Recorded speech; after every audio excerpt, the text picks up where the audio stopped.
आज विधानसभा में जिन मांगों पे चर्चा हो रही थी उसमें सबसे बड़ी मांग खेल और युवाओं पे थी।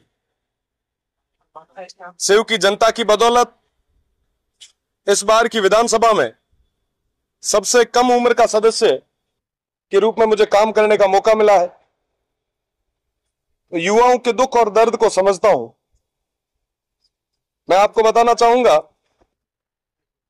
कि राजस्थान जो भौगोलिक रूप से सबसे बड़ा स्टेट है, जहां की बेरोजगारी दर 27% है।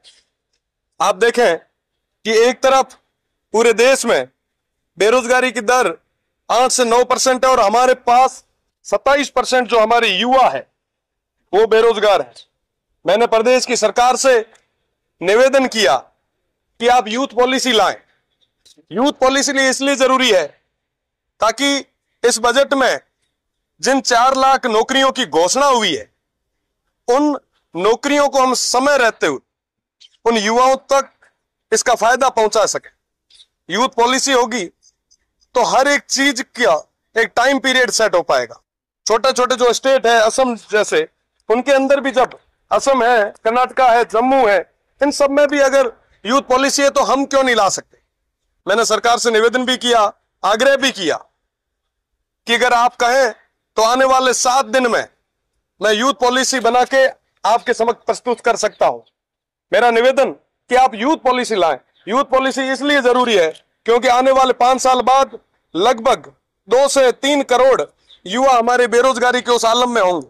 हमने 4 लाख नौकरियों को कहा है, पर आप सोचो कि वो 3 से 4 करोड़ जो युवा बेरोजगार होंगे, आप उन्हें कैसे रोजगार देंगे।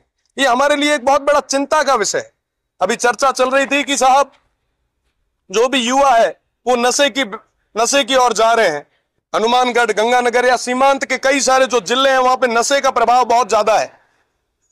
मैंने कहा कि साहब अगर वाकई नशा इतने बड़े स्तर पे पहुंच चुका है और वाकई अगर आपको युवाओं की चिंता है तो आप उन्हें रोजगार दें ताकि वो लोग अपना समय उस रोजगार के साथ में निकालें।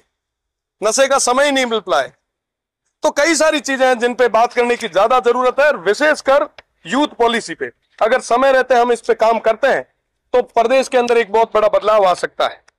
साथ ही साथ आज खेलों पे बात चल रही थी।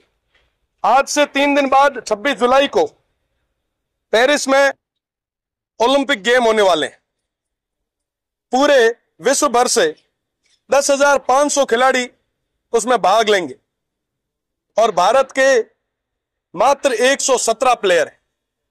चलिए, भारत के तो 117 है ही, राजस्थान के सिर्फ 2 खिलाड़ी उस ओलंपिक में भाग लेंगे। हम खेलों की बात कर रहे हैं। हमसे छोटे छोटे स्टेट जो हरियाणा है, पंजाब है, उनके 22-22, 20-20 प्लेयर खेल रहे हैं और हमारे मात्र 2 खिलाड़ी। और आपको बताना चाहूंगा कि ये जो 2 खिलाड़ी हैं ये अपने खर्चे से वहां तक पहुंचे हैं। स्टेट का इसमें कोई इनका योगदान रहा नहीं। मैं आपको बताना चाहूंगा कि खेल जो है ये हमारे स्टेट का खेल परिषद के पास में एक परिषद बना हुआ है।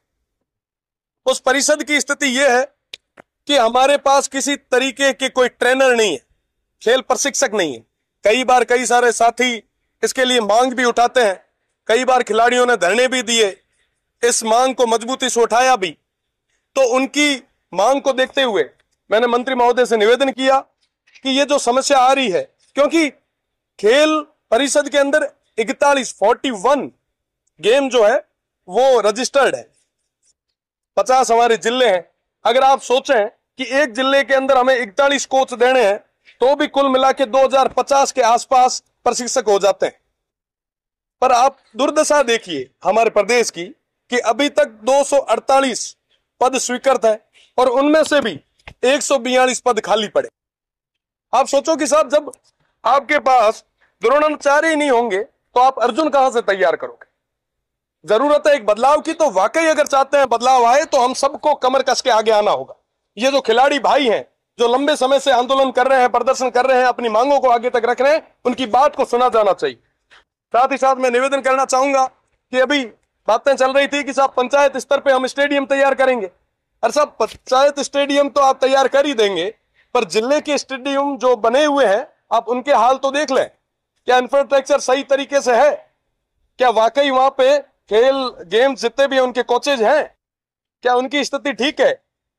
सब पंचायतों की बात तो बाद में कीजिएगा, पहले जिले स्तर पे जितने भी स्टेडियम है आप उनको सही तरीके से करें। साथ ही साथ मैं बात करना चाहूंगा आज सादुल स्पोर्ट्स की। एकमात्र आवासीय स्पोर्ट्स एकेडमी है जो बीकानेर में है, जो माननीय खेल मंत्री जी के गृह जिले पैतृक जिले की है। आज की स्थिति यह है कि वहां के तमाम जितने भी हमारे छोटे भाई जो खिलाड़ी हैं वो दर दर की ठोकरें खा रहे हैं, किसी तरीके की मूलभूत सुविधा उन्हें नहीं मिल रही। कुछ दिन पहले मुझे भी जाने का मौका मिला, जब वहां गया वहां की स्थितियां देखी तो लगा कि साहब एक पंखे के नीचे वो तमाम खिलाड़ी जो है वो जीवन यापन कर रहे हैं। इस 50 डिग्री टेम्परेचर में एक तरफ जब हम जहां हीट वेव की बात कर रहे हैं, दूसरी तरफ हमारे तमाम खिलाड़ी भाइयों को किसी तरीके की कोई फैसिलिटी नहीं मिल रही है। खेल और साथ ही साथ भोजन के भत्ते के रूप में किसी तरीके की बढ़ोतरी पिछले 16 साल में नहीं हुई। ये तमाम चीजें मैंने आज प्रदेश की सरकार के सामने माननीय मंत्री जी के सामने रखी।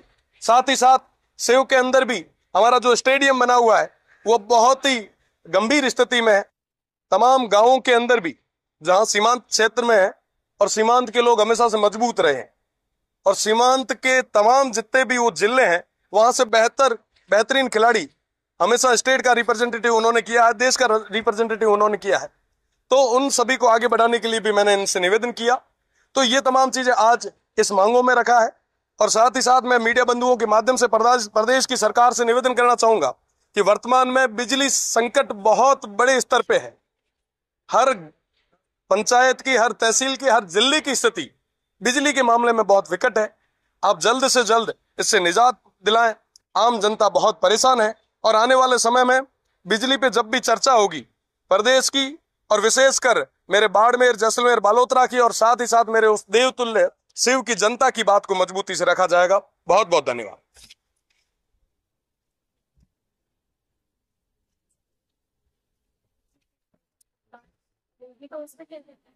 बिल्कुल, केंद्र का बजट आया है।